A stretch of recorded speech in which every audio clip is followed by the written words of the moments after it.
Hello and welcome to Somewhere on the Spectrum. A little while ago I did mention about fiddle toys and I said I would do an episode about them, and here we go.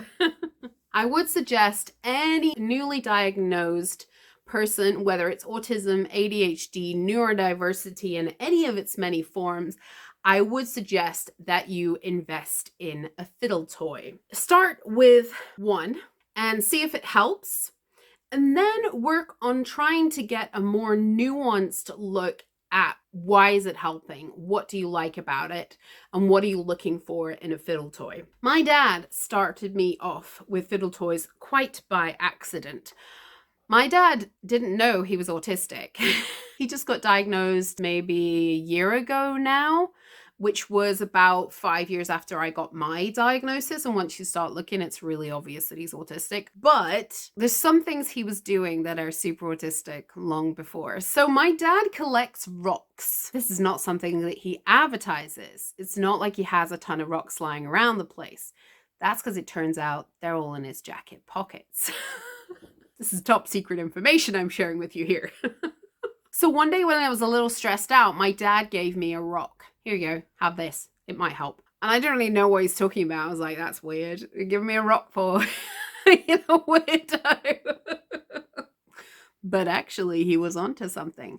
And he's not really ever thought about it. He uses them, but he doesn't know why he's using them. He doesn't know what the point of them is or what they're really doing for him, which is not surprising because my dad's got pretty strong alexithymia. Why are we getting fiddle toys? So here's the thing. Your hands need something to do. You maybe have never noticed this before because throughout school, we are socialized to believe that it is wrong to be doing something with your hands. So think back to your classroom days. Are you one of the kids that was told to sit on your hands? Are you one of the kids that was told to stop fidgeting? You one of the kids that was told to stop clicking your pen?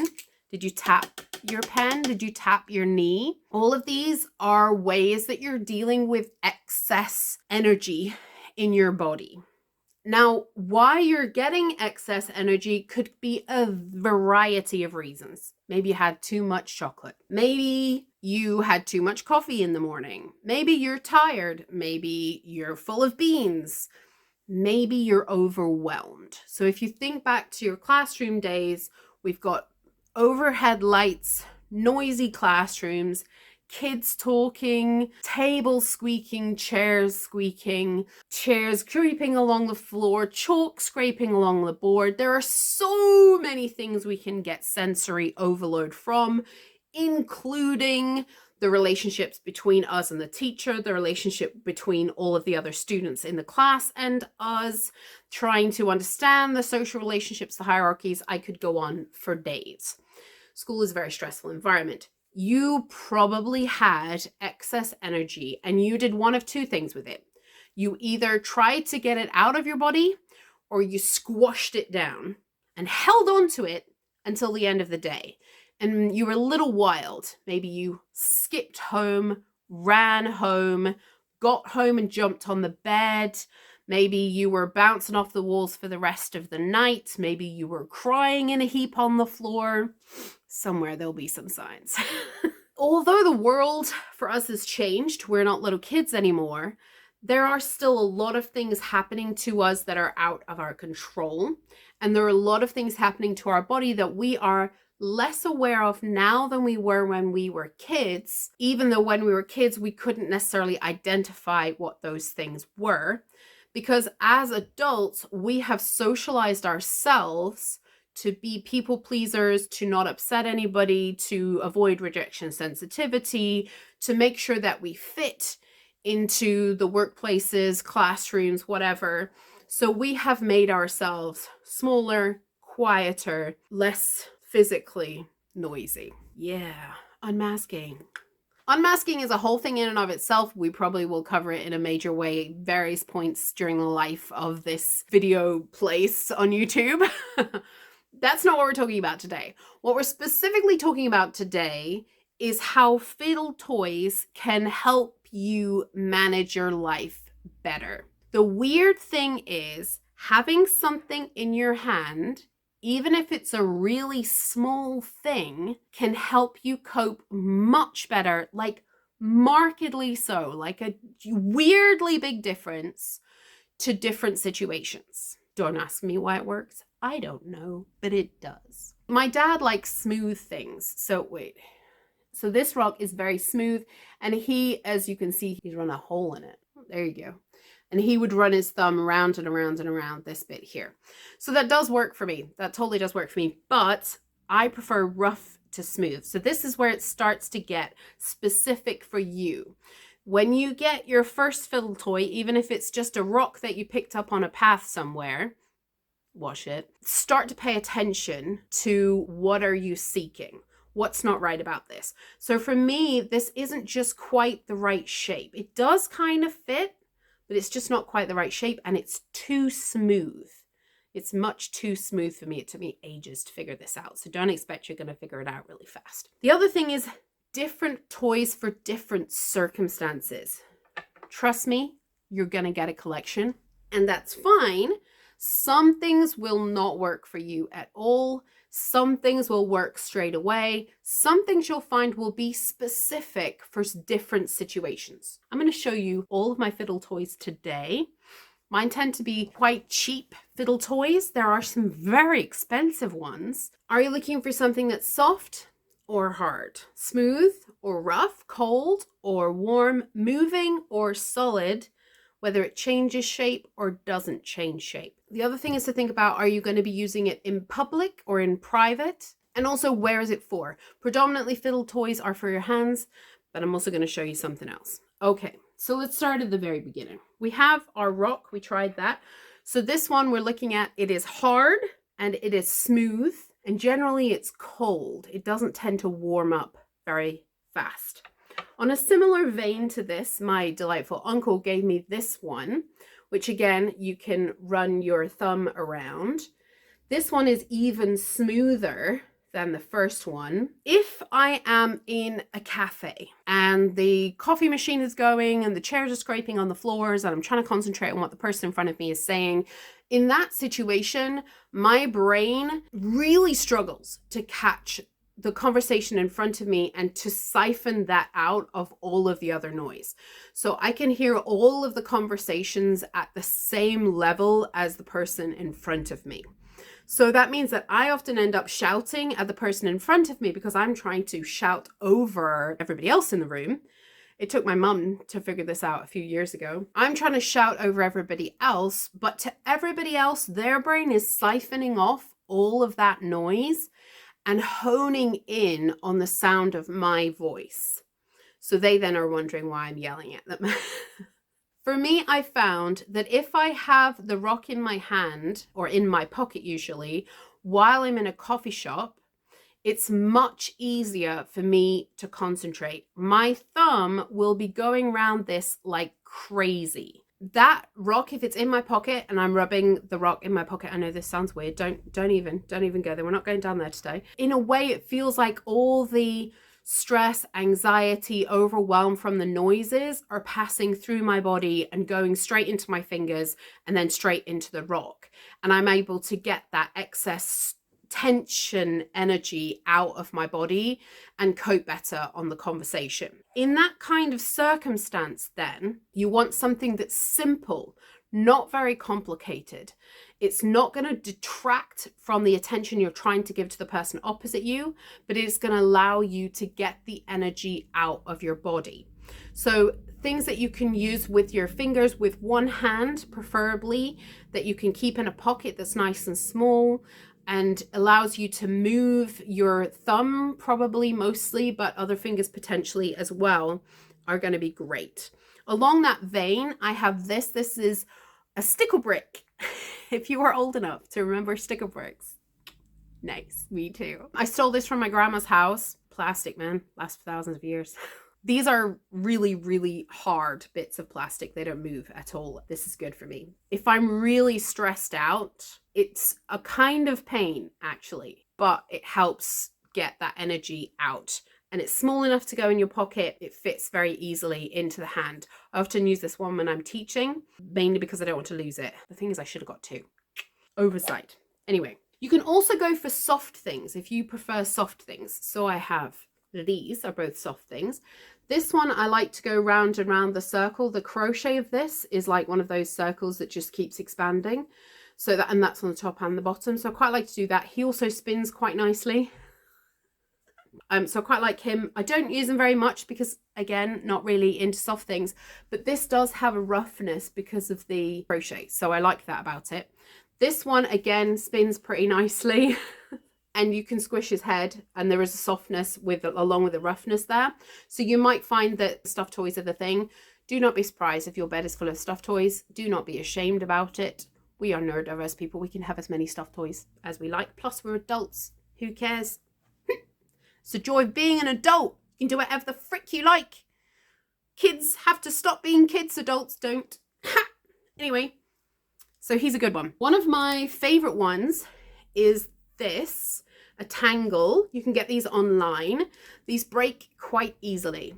So what I would say is if one breaks, keep it. Have a place that you put them. When you buy another one and that breaks, take the links out that have broken, put links in from the other one. This is made up from 3 different tangles.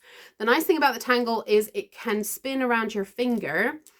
It can stay around your finger. A friend of mine keeps hers on her finger at night, so you could use it like that, hold on to it like you're holding a hand, but you can take it apart and spin it, and it's very easy to use without causing any distractions. Again, you can get smooth ones and you can get not smooth ones. So find one that suits you. One of my friends likes the smooth. I prefer the lumpy ones. Whatever works for you. It's very easy to use these. The only thing is if you are doing something like teaching, there is a click, click, click to this. So it's not silent, but most of my students never notice that I'm doing it. So it doesn't really matter. You can use other things too. My uncle made me this apple. He's actually spoiled it because he put varnish on it. Before he put varnish on it, I used to spin it all the time. And it's the smoothness that I liked of it. Really, anything works. Rubik's Cubes are very, very common Stim toys for a lot of people on the spectrum. There are a bazillion different kinds of Rubik's Cubes these days. You can find solutions online. Turns out I hate Rubik's Cubes with a passion, and I don't have the brain or the memory to be able to work them out or strategize or remember any sort of how the fuck do you do this thing. I have no idea.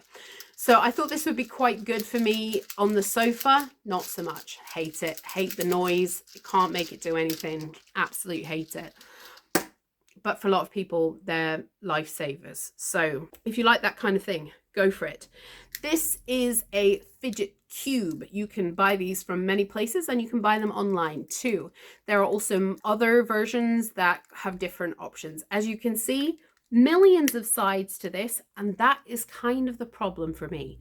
There's too much going on with this. It's too distracting for me. I like bits of it, like this one. I like that this goes round. That's great. I like the switch. That's really good. And I like the coldness again with that one. But altogether, there are too many options and that's distracting for me. So in the end, this one really, although it's cool, it doesn't get used very much because there's too much going on and I just get distracted with it. No matter which one I'm on, I get distracted by another edge. This might be perfect if you have ADHD as well, or you have high energy, then you might need something like this. But for me, a step too far. I also have 2 wooden ones. These are my current favorites. This one, because he can be turned like this, which is very satisfying, but that's about all that you can do with him, which is kind of annoying. This one is definitely my current favorite for a couple reasons. This was really cheap, £2.50, and I have used it a lot. It's very easy for me when I'm teaching to build the steps of this. So I build the step, I'm not paying any attention when I'm doing this, when I'm teaching. I build the steps and then pull it back out again. And sometimes I'll make other shapes out of it, blocks and things like that. And again, pull it back out again. It's satisfactory when it clicks back out again, but it's really the building of the steps that keeps me engaged. This works just as well as this one. These two, I would say, are about on par for me. If I'm in a cafe, these are useless. They are too much for my brain to concentrate on. They're using energy, but it's the frantic energy that I get in a cafe these are useless for. So these are much more important for me when I'm teaching, when I have to concentrate on another person. I don't have that surrounding noise that's freaking me out, sensory overload, but rather it's the trying to have the emotional connection and talking to somebody over a period of time and focus on what that person's saying, not lose interest or get distracted, be able to be useful in that situation, listening, not interrupting, all these sorts of things. Having these toys can be really helpful to just keep my hands distracted enough that I can actually focus on the conversation. As I said, there's lots and lots of different fiddle toys out there. Some of them are going to work for you, some of them aren't. Some of them will be a total waste of money. A lot of these have not costed me very much because I didn't have any money to waste. This one is not for your hands. This one is for your mouth. And I have a whole range of these and I don't really use them. I hoped they would work. Turns out I want crunchy things, which these are not.